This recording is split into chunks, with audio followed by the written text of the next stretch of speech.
Hey guys, in this month's top 5, I'm going to be sharing with you 5 of my favorite family-friendly TV series.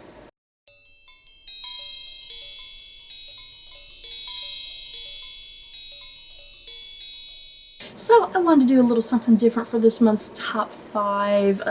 It's the month of November, which has Thanksgiving, and yeah, Thanksgiving you spend time with family and friends, or however you do it for Thanksgiving, and yeah, I was like, well, what are some TV shows that the whole family can enjoy for the holidays? You know, since we're here at the end of the year, not only with Thanksgiving but also Christmas coming up. So yeah, what are some family-friendly shows that the whole family can enjoy? So I managed to come up with a list of of 5 shows. There were several shows that I kind of left off of this list because I was like, oh, I want to put this on the list, but I narrowed it down as best I could. At number 5, I have Lock and Key, which airs on Netflix. Right now, it only has 1 season. It is based off of a graphic novel series by Joe Hill. And Lock and Key, I don't know if this would be great family viewing for someone with, like, really, really little children, because I think this show might be a little too scary for little children. But I think this would be a great show for families with teenagers, you know, preteens and teenagers. I think that's kind of where the target audience would be for this. Lock and Key is about 3 siblings and their mom. They move to their ancestral home. They're kind of moving because something tragic has happened in their life, and this is not a spoiler because this is literally what happens in episode 1 of the season, and what even the trailers had already spoiled. Their father has been tragically murdered. So these characters, this family, they're suffering with a very grievous loss. They're dealing with their own grief and move into this new home, which is their ancestral home, but they've never really been there.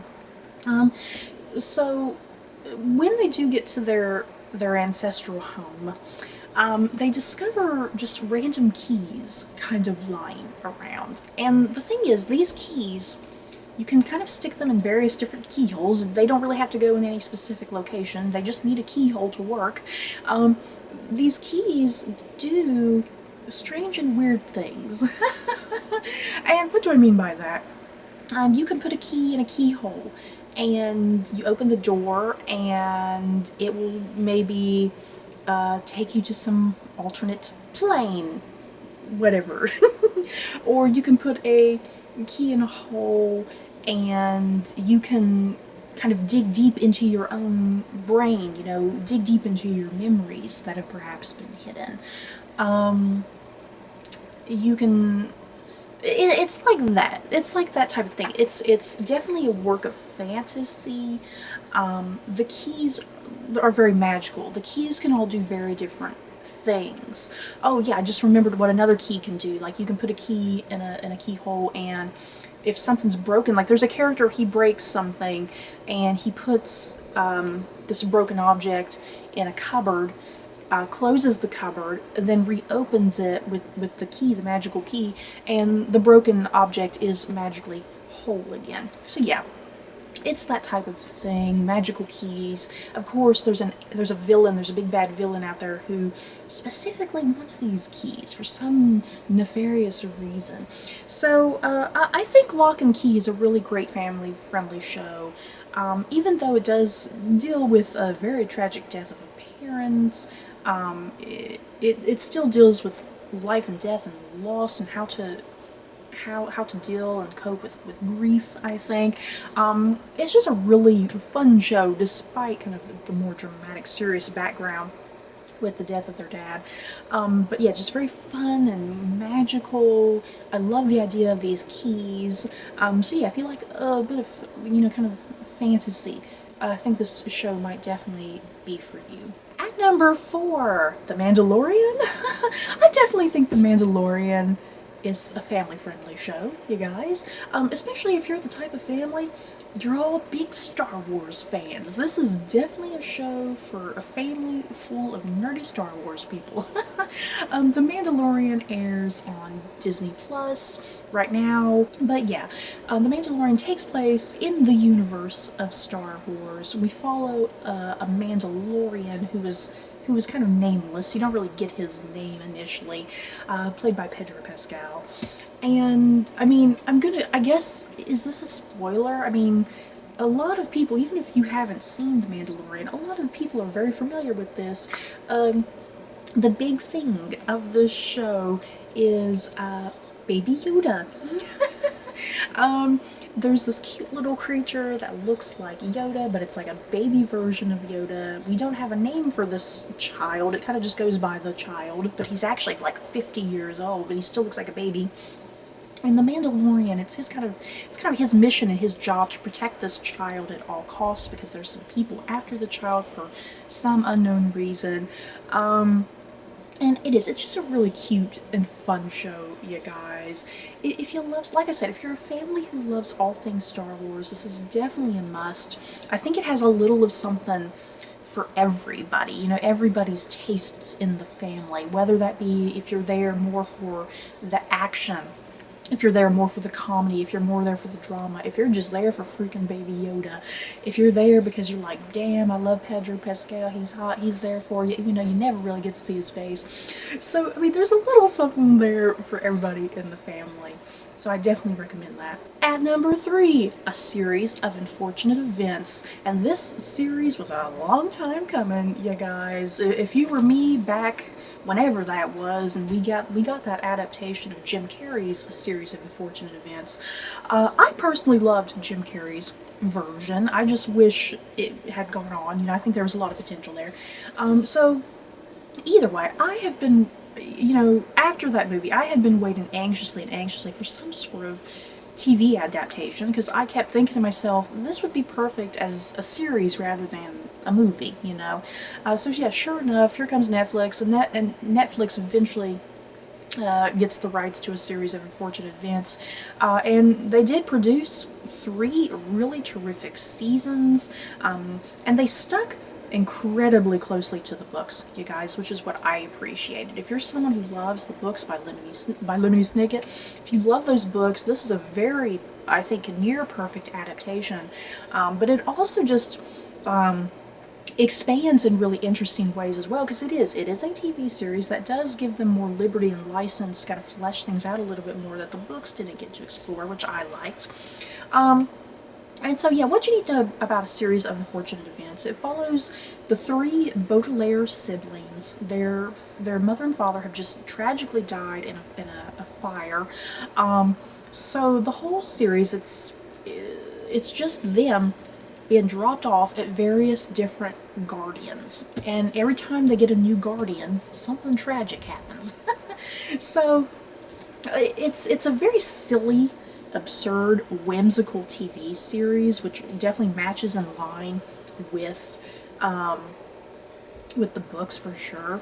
You get this silliness and just stuff that's really over the top and very absurd, and there's a lot of comedy and humor to it, a lot of satire as well.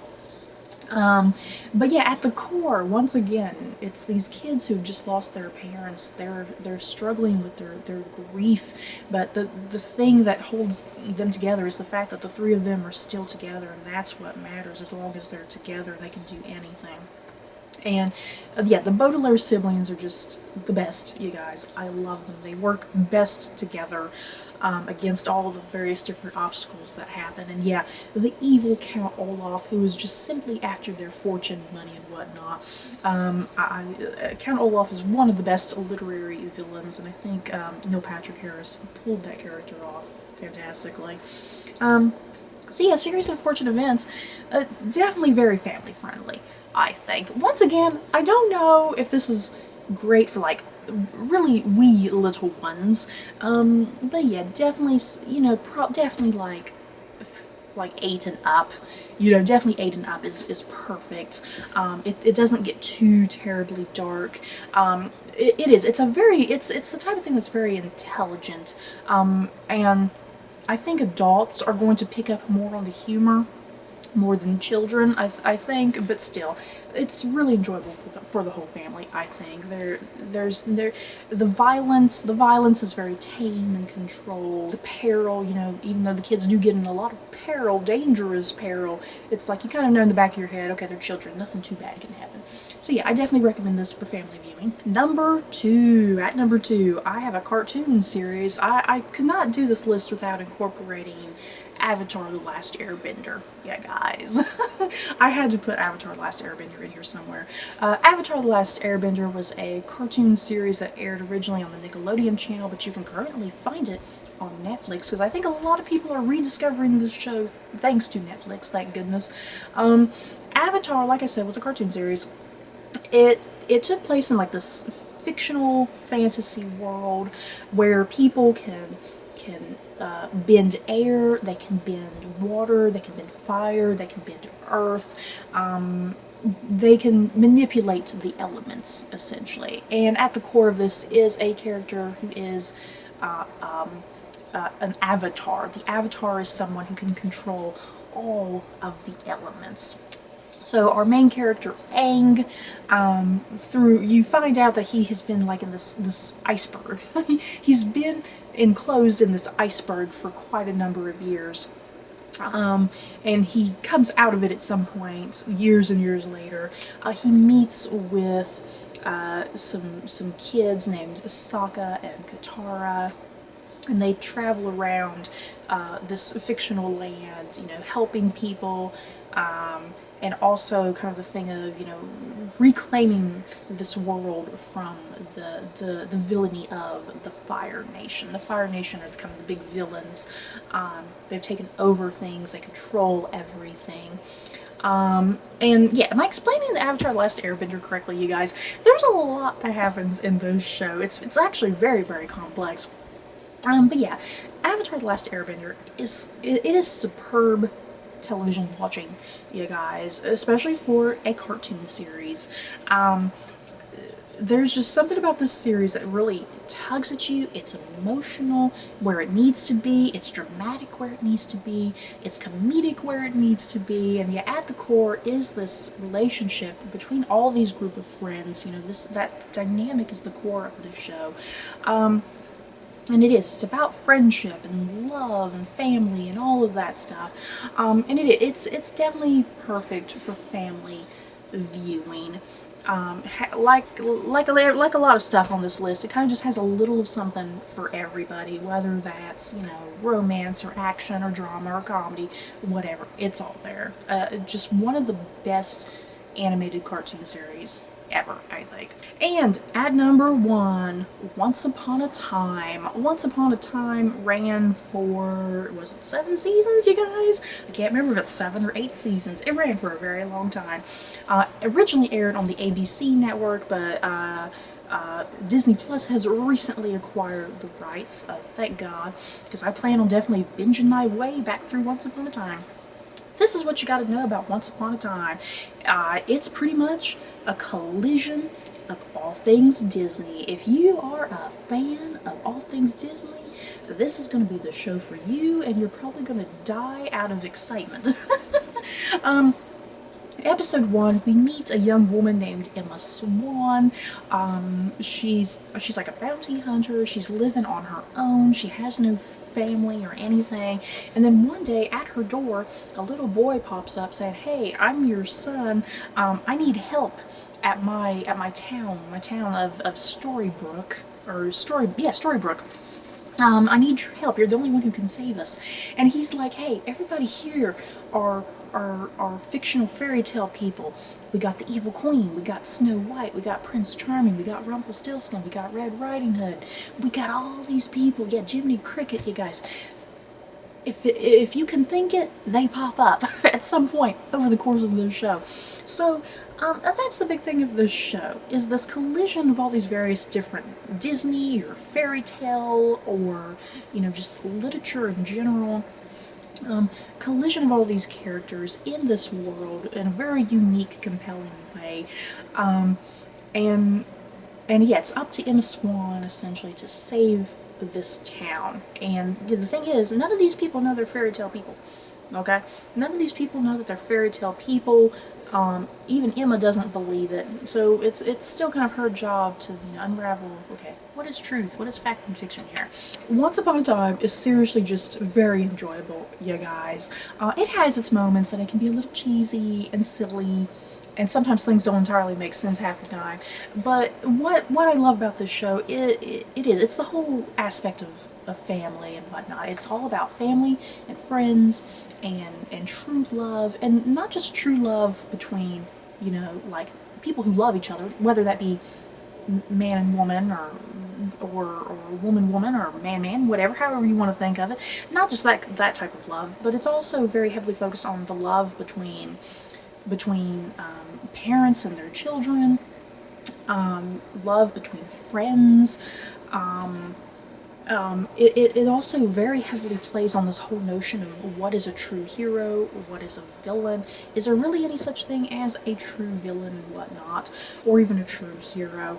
The show definitely kind of plays with a lot of those traditional tropes of fantasy and fairy tales and whatnot, and really kind of subverts them in some really interesting, unexpected ways. Once Upon a Time is just really fun and magical. It's a great time from start to finish, and yeah, if you're a fan of all things Disney, if you've gone to Disney World, if you've watched all of the movies, yeah, the whole family is going to have fun picking out all the various little different Easter eggs. There's Easter eggs just scattered everywhere throughout this entire series, and it makes it just so much fun to sit and watch. So yeah, Once Upon a Time, definitely #1 for me. I freaking love this show, and I miss it. I miss it. It's like I wish it could have ran forever and ever and ever, but I think it would have reached a point that it would have been a little silly. But yeah, a beautiful show, you guys. So you guys, that is it for my top 5 this month, family-friendly TV series, and I think this is a pretty good list, but of course you guys probably have some others that you would like to add to this list. What other shows do you think would make for great family viewing? Just let me know. So that's it for this video. Don't forget to like, comment, and subscribe, and if you like this video, you may like these other videos. Bye guys.